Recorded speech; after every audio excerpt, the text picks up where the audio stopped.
Okay, guys, so by the time this goes up, the first part of Akainu's backstory proposed by GohDroger should be up. I did mention that there was a follow-up part to his backstory, and that's what I'm going to be going into in this one here.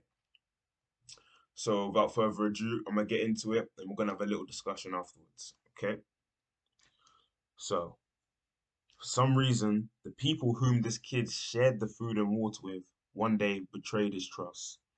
These people took turns to kick and hit the kid's mum when he was out. These people were threatened and forced to do so by the people whom the kid had retaliated back against. The mum was left bleeding ferociously on the floor. Beside her was a nearly finished knitted dog that she wanted to give to the kid. It is now covered in red blood, I should say. Carrying his mum to the bed, he reciprocated his mum's love by rocking her on the bed, just as she as once had always done. As she laid there, after a short while of rocking, the single mum entered into an eternal sleep. From then on, he never believes in the kindness of people. Everything happens for self-interest.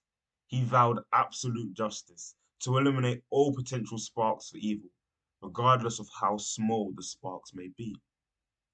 Better to kill 100 innocent people than to let one evil person escape. With his face and body covered with the blood of his mum, he attacked everyone involved.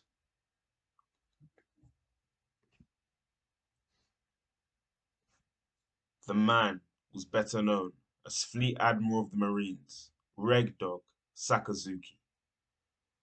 So, crazy backstory. Firstly, very tragic backstory. It's definitely plausible. It makes sense for why he so ferociously believes in his philosophy of absolute justice. Um, One bit that really stood out to me here was when he says Akainu's mum, obviously she was knitting a dog. However, the dog was now covered in red. And obviously we know Akainu's epithet is Red Dog Sakazuki. So I like that callback. Um, Again, it's very plausible. He believes he wanted to eliminate every spark of evil.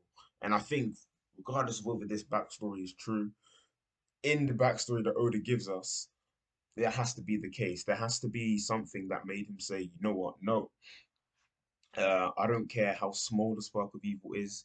We need evil eradicated from this world.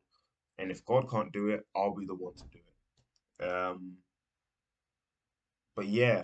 But yeah, I mean, this is a very creative backstory. Um, Again, you can tell this guy's definitely put in time and effort, whether it's true or not. A lot of effort has been put into this backstory. Very tragic the way his friends betrayed him.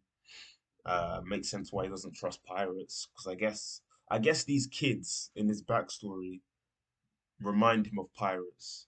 Remind him of people who do everything to self-interest. They're not very benevolent people. Obviously, we know there are benevolent pirates in One Piece, but there are also criminals. There are also criminals.